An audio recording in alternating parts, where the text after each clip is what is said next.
नमस्कार दोस्तों। आज मैं आपको ले जा रहा हूँ उस रास्ते पर जहाँ रात के अंधेरे में सिर्फ गाड़ियों की हेडलाइट नहीं जलती, वहाँ आत्माएं भी सफ़र करती। ये है चेन्नई से पेंडिचेरी तक की वो हाईवे जिसे लोग अब घोस्ट हाईवे कहते हैं। रवि और सनिया चेन्नई के दो कॉलेज फ्रेंड्स थे। दोनों ने तय किया कि वीकेंड पर पांडिचेरी जाकर थोड़ा घूम आते हैं। सनिया ने गूगल मैप देखा कि बस 3 घंटे लगेंगे, रात को निकल जाएं तो सुबह तक पहुंच ही जाएंगे।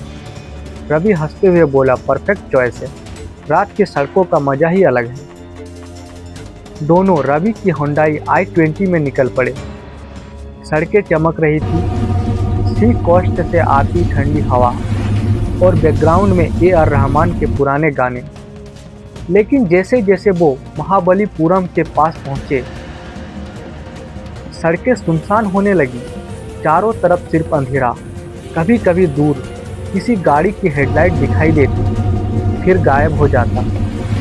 सनिया बोला, यहाँ इतनी खाली सड़क क्यों है? यह तो टूरिस्ट रूट है ना? रवि ने कहा, हाँ, लेकिन शायद इस टाइम लोग कम निकलते होंगे। तू डर मत, मैं हूँ ना। आगे एक पुराना टूल बूथ दिखा, लेकिन अजीब बात यह है कि कोई आदमी नहीं था, ना गार्ड ना लाइट, बस हवा से झूलती एक पे हेयर की बोर्ड। रवि ने ब्रेक लगाई, ये क्या, कोई नहीं?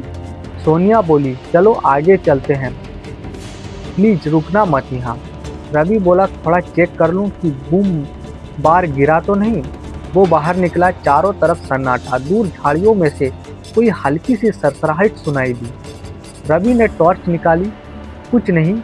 वो कार में लौटा और आगे बढ़ गया। लेकिन तभी सोनिया ने देखा, पिछले शीशे में एक छाया जैसी आकृति खड़ी थी, टोल बूथ के पास। सफ़ेद साड़ी, खुले बाल और एक हाथ में कुछ चमकता हुआ लेकर। सोनिया काँप गई। रवि, वहाँ कोई औरत खड़ी थी। रवि ने रियर व्यू मिरर देखा, कुछ नहीं। तू पागल है क्या? चल रिलैक्स कर। और वो दोनों आगे बढ़ गया। आगे सड़क बिल्कुल खाली थी, मोबाइल में नेटवर्क गायब, गूगल मैप पर सिर्फ नो रूट फाउंड दिख रहा था। सोनिया ने घबराकर कहा, रवि हम कहाँ आ गए? रवि ने बोला, अरे ये बीच का एरिया है, सिग्नल थोड़ी देर में आ जाएगा। तभी गाड़ी के बोनेट से टप टप टप की आवाज़ आने लगी, जैसे कोई ऊपर से उंगलियां मार रहा हो। रवि ने तुरंत ब्रेक लगाई, लाइट्स बंद हो गई, सड़क पर गहरा अंधेरा छा गया। सोनिया धीरे से बोली, लाइट क्यों बंद हुई? रवि ने बोला, शायद बैटरी ढीली हो गई होगी। वो बाहर उतरा और गाड़ी के बोनेट पर कीचड़ के निशान थे और बीच में एक हाथ का निशान जो पूरी तरह लाल था, जैसे खून हो। रवि का चेहरा सफ़ेद पड़ गया। ये क्या बकवास है? तभी पीछे से एक महिला की फटी आवाज़ आई, मदद करो, मेरी गाड़ी पलट गई है।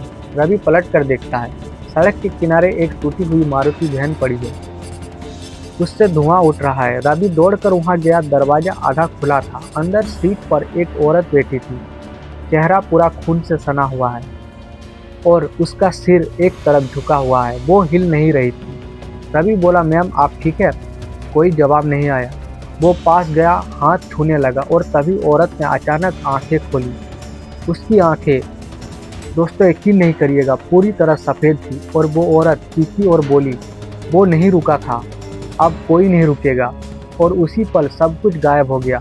ना वहाँ पर गाड़ी था और औरत, ना हादसा, कुछ भी नहीं था। रवि वही सड़क पर खड़ा रह गया, हाँफता हुआ। सोनिया कार से चीखती हुई बाहर निकली, रवि वहाँ कोई नहीं है, चलो यहाँ से। दोनों कार में बैठकर इंजन चालू किया, लेकिन इंजन स्टार्ट ही नहीं हुआ।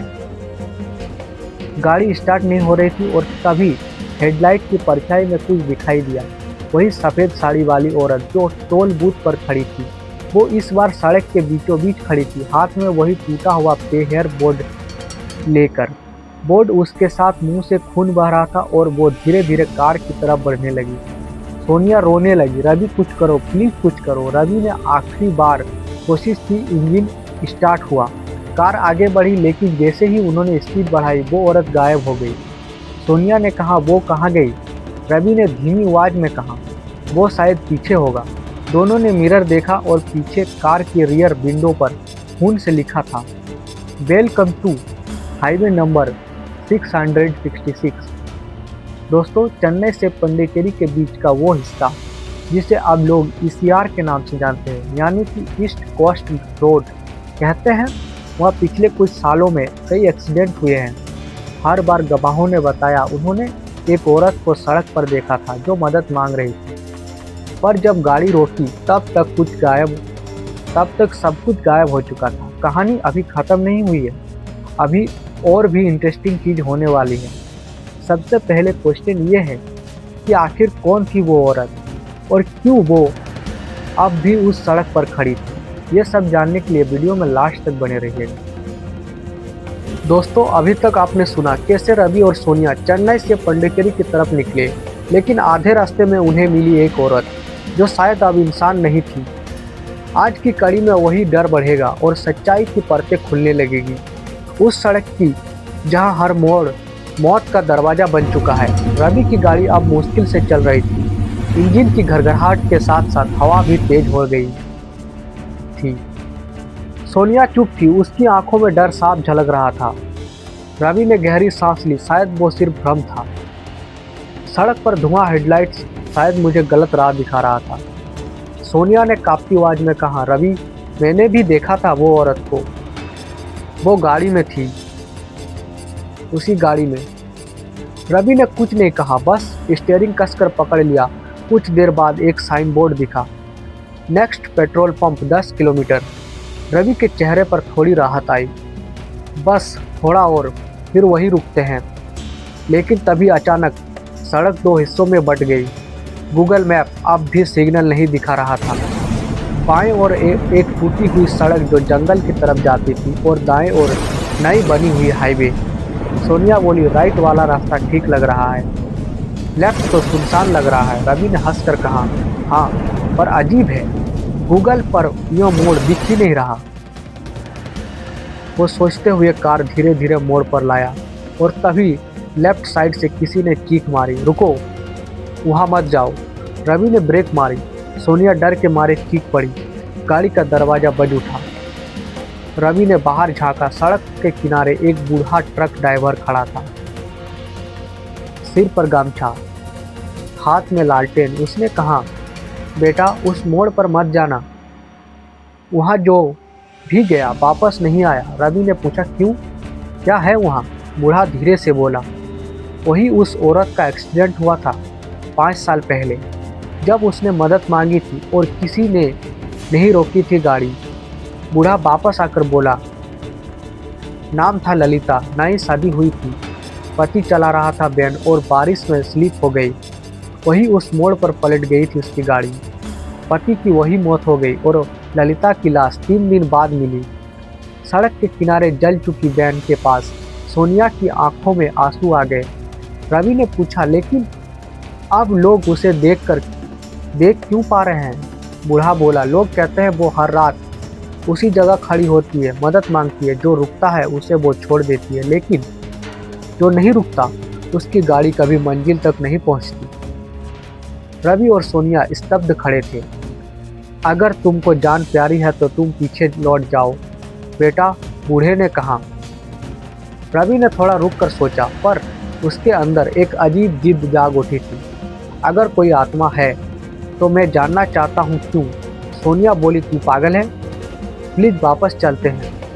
रवि ने सिर हिलाया, नहीं, अब मैं देखना चाहता हूँ कि सच्चाई क्या है। वो मोड़ की तरफ बढ़ा। बूढ़ा चिल्लाया, रुको, वहाँ जाओगे तो वापस नहीं आओगे। लेकिन रवि ने गाड़ी तेज कर दी। अब गाड़ी उसी टूटे रास्ते पर थी, कच्ची सड़क, चारों ओर घना अंधेरा। कभी कभी सड़क पर टूटी हुई रबर की झिल्ली या जले हुए टायर के निशान दिख जाते थे। सोनिया ने घबरा कर कहा, रवि, ये रास्ता बिल्कुल सुनसान है। रवि बोला, बस थोड़ा आगे चलकर देख लेते हैं। तभी गाड़ी की लाइट किसी पुराने बोर्ड पर पड़ी। उस पर लिखा था, highway number 666, entry closed. Sonia चिल्लाई, रवि रुको, रुक जा। पर उसी पल कुछ सड़क पर दौड़ कर आया जैसे कोई इंसान। रवि ने तुरंत ब्रेक मारी, लेकिन गाड़ी सीधे फिसलकर किनारे चली गई। ठक ठक धम, दोनों स्लाइड रह गए। दोनों ने देखा गाड़ी के सामने कोई नहीं था, सिर्फ मिट्टी में पैरों के निशान थे। सोनिया कांपती आवाज में बोली, वो वही थी ना, वही औरत। रवि धीरे से बाहर निकला। सड़क के दूसरी तरफ झाड़ियों में सफेद सा हिल रहा था। वो वापस गया। एक टूटी हुई मारुति वैन थी, वही जो उसने पहले देखी थी, वही नंबर प्लेट। वैन के बोनेट से धुआं उठ रहा था और अंदर सीट पर एक औरत झुकी हुई बैठी थी। रवि का दिल जोर जोर से धड़कने लगा। वो बोला, मैम आप ठीक है, मदद चाहिए क्या? और तभी उस औरत ने धीरे धीरे सिर उठाया। उसका चेहरा पूरी तरह जल चुका था, बाल आधे जले हुए, आंखें सफ़ेद। वो फटी आवाज में बोली, तुमने मेरी आवाज़ सुनी थी लेकिन फिर भी रुके नहीं। रवि के होंठ कांप गए। मैंने देखा था, पर वो चीखी, अब देर हो चुकी है। और तभी उसका चेहरा धुआं बनकर बिखर गया। वैन अचानक धाव धाव करते हुए आग की लपटों में जल उठी। रवि पीछे हटने लगा लेकिन उसका पैर किसी चीज पर पड़ा। वो नीचे झुका और देखा, वहाँ एक खोपड़ी पड़ी थी। रवि चीख पड़ा। वो भागकर कार की तरफ आया। सोनिया चीख रही थी, जल्दी आओ रवि, जल्दी आओ, पीछे कुछ है। रवि कार में कूदा, इंजन स्टार्ट किया और पूरी स्पीड में वापस मोड़ की तरफ भागा। लेकिन पीछे मिरर में वो जलती हुई औरत सड़क पर खड़ी थी। उसका शरीर राख बन रहा था, पर उसकी आंखें अब भी जल रही थी। रवि और सोनिया चीखते हुए भाग रहे थे, लेकिन जितनी तेज गाड़ी बढ़ती, वो आकृति उतनी पास आती जा रही थी। कभी सड़क के दाईं ओर तो कभी बाईं ओर, हर जगह उसकी परछाई दिख जाती थी। सोनिया ने रोते हुए कहा, रवि वो हमारी गाड़ी के साथ चल रही है। रवि ने पीछे देखा और अचानक हेडलाइट झपकी। गाड़ी की डिजिटल स्क्रीन पर एक लाइन उभरी, drive safe, Lalita's street watching. Ravi ने स्टीयरिंग कस कर पकड़ा। उसके माथे से पसीना टपक रहा था। वो चिल्लाया, छोड़ दो हमें, हमने कुछ नहीं किया। अचानक गाड़ी के पीछे से टक टक टक की आवाज़ आई, जैसे कोई ट्रक के ऊपर बैठा है। सोनिया ने डर से आंखें बंद कर ली। रवि ने हेडलाइट ऑन की और सड़क के आखिरी सिरे पर एक बोर्ड दिखा, जिस पर लिखा था पौंडीचेरी 12 किलोमीटर। रवि ने गैस पेडल पर पूरी तरह दबा दिया। गाड़ी हवा की तरह भागी और एक झटके में मोड़ पार कर गए। जैसे उन्होंने पीछे देखा, वो औरत, वो आग की तलपतों में घिरी आकृति धीरे धीरे धुएं में बदल रही थी। रवि और सोनिया किसी तरह उस रात पौंडीचेरी पहुंच गए, लेकिन सुबह जब उन्होंने पीछे मुड़कर देखा तो वो सड़क वहां थी ही नहीं। हाँ दोस्तों, लोकल लोगों के मुताबिक मोड़ हाईवे नंबर 666 अब सील कर दिया गया है। वहाँ अब कोई रास्ता नहीं जाता। पर सवाल ये है, अगर वो रास्ता बंद है तो रवि की गाड़ी वहाँ पहुँची कैसे, और वो औरत आखिर चाहती क्या है? ये जानने के लिए वीडियो में लास्ट तक बने रहिएगा। आगे और भी इंटरेस्टिंग मोड़ आने वाला है इस कहानी में। दोस्तों, अभी तक आपने सुना कैसे रवि और सोनिया ने रात के खौफनाक मोड़ से निकलते हुए खुद को पौंडीचेरी पहुंचाया, लेकिन वहां का सन्नाटा और हाईवे नंबर 666 का डर अब भी उनके साथ था। आज मैं आपको बताऊंगा आखिर ललिता की आत्मा क्यों नहीं शांत हो पा रही है और क्यों हर रात वो उस सड़क पर लौट आती है। ये कहानी सिर्फ डर की नहीं, बल्कि उस अधूरी मदद और श्राप की है जो अब तक जीवित है। सुबह का सूरज धीरे धीरे समुंदर पर उग रहा था। रवि और सोनिया थके मांदे और सने थे। गाड़ी पार्क करके और दोनों बाहर उतरे। समुंदर की ठंडी हवा और हल्की धूप में थोड़ी राहत मिली। सोनिया ने कांपती आवाज में पूछा, रवि क्या हमने सच में देखा था वो औरत? रवि ने सिर हिलाया, हाँ, मैंने और उसके पीछे जो लिखा था ललितास स्ट्रीट वाचिंग, वो सब भी देखा था। पूरी तरह सन्नाटा था जगह, सिर्फ समंदर की लहरों की आवाज। लेकिन रवि के मन में सवाल था, क्यों सिर्फ वही रास्ता, क्यों हर रात वही हादसा होता है? रवि ने सोचा, अगर सच में कुछ है तो लोकल लोग ही बताएंगे। वो उसी बूढ़े ट्रक ड्राइवर के पास गया। बूढ़ा देखकर मुस्कुराया, जैसे पहले ही जानता हो कि रवि आएगा। तो बेटा, तुम्हें सच जानना है? रवि ने झट से कहा। हाँ, प्लीज सब बताइए, हमें सच जानना है। बूढ़ा धीरे धीरे बोला। 5 साल पहले उस मोड़ पर ललिता और उसका पति आए थे। रात थी, बारिश हो रही थी। पति ने तेजी से गाड़ी चलाई, गाड़ी फिसल गई। पति मर गया और ललिता फंस रही। गाँव वालों ने कहा कि मदद की, पर कोई नहीं रुका। 3 दिन बाद ललिता की लाश मिली, वही सड़क के बीच। तब से कहा जाता है कि ललिता की आत्मा उस मोड़ पर हर रात लौटती है। जो रुकता है वो सुरक्षित है, और जो नहीं रुकता उसकी गाड़ी कभी मंजिल तक नहीं पहुंचती। और कुछ लोग कहते हैं आत्मा खुद अपने श्राप को पूरा करती है। रवि की आंखें बड़ी हो गई। मतलब जो हमने देखा वो वही थी, वही आत्मा? बूढ़ा सिर हिलाकर बोला, हाँ बेटा, और याद रखो, हर रात वही मोड़ रोशनी में बदलता है, लेकिन वो सिर्फ उन लोगों को दिखता है जो रास्ते पर अकेले हैं। रवि और सोनिया ने तय किया कि अब वे सिर्फ सुरक्षित रहने के लिए हाईवे पर रात में नहीं जाएंगे। लेकिन रवि के मन में सवाल था, क्या सच में आत्मा को शांति नहीं मिली? क्यों लोग अभी भी गायब होते हैं? रवि ने इंटरनेट और लोकल समाचार पढ़ना शुरू किया। कुछ अजीब बातें सामने आई, जैसे कि हाईवे नंबर 666 पर पिछले 10 साल में 50+ गाड़ियों की गुमशुदगी का रिपोर्ट दर्ज कराया गया। ज़्यादातर लोग रात के समय अकेले बारिश या फॉग में जाते थे। कुछ लोगों ने सफ़ेद साड़ी वाली महिला को देखी थी, जो मदद मांगती थी और जैसे ही गाड़ी रुकी वो गायब हो जाती थी। स्थानीय पुलिस ने आधिकारिक रिकॉर्ड में कहा, सड़क खतरनाक है, लेकिन आत्माओं की कोई रिपोर्ट नहीं। रवि ने महसूस किया, सिर्फ सड़क खतरनाक है? नहीं, वहाँ कुछ अलौकिक है। कुछ दिन बाद रवि अपने दोस्त के साथ उस हाईवे के पास गया। उन्होंने तय किया दिन के समय निरीक्षण करेंगे ताकि डर का सामना कर सके। रास्ता वही मोड़, वही जंगल, वही टूटी सड़क। दिन में सब सामान्य दिख रहा था, लेकिन जैसे ही रवि घंटा लगाकर रात की ओर बढ़ा, वो एहसास हुआ वातावरण बदल रहा था। धुंध हल्की पड़ने लगी और हवा ठंडी। रवि ने देखा सफ़ेद साड़ी की परछाई बिना किसी शेर के सड़क के किनारे खड़ी। वो धीरे धीरे करीब आई। रवि ने हिम्मत करके पूछा, तुम कौन हो? क्या तुम्हें शांति नहीं मिली? आत्मा ने फटी आवाज में कहा, मैं ललिता। मेरा पति की मौत का बदला नहीं मिला, और मैं अब तक उस रात को दोहराती हूँ। जो मदद नहीं करता उसे मैं देखती हूँ, और जो मदद करता है उसे मैं छोड़ देती हूँ। सोनिया ने हिम्मत करके पूछा, हम मदद करने आए हैं, हम डरे नहीं हैं, हमें छोड़ दो, हम सबको सच बताएंगे। ललिता की आंखें चमकी और धीरे धीरे उसका शरीर धुंध में बदलने लगा, और उसने फुसफुसाया, सिर्फ सच को जानने वाले ही सुरक्षित रहेंगे। और फिर पूरी परछाई गायब हो गई।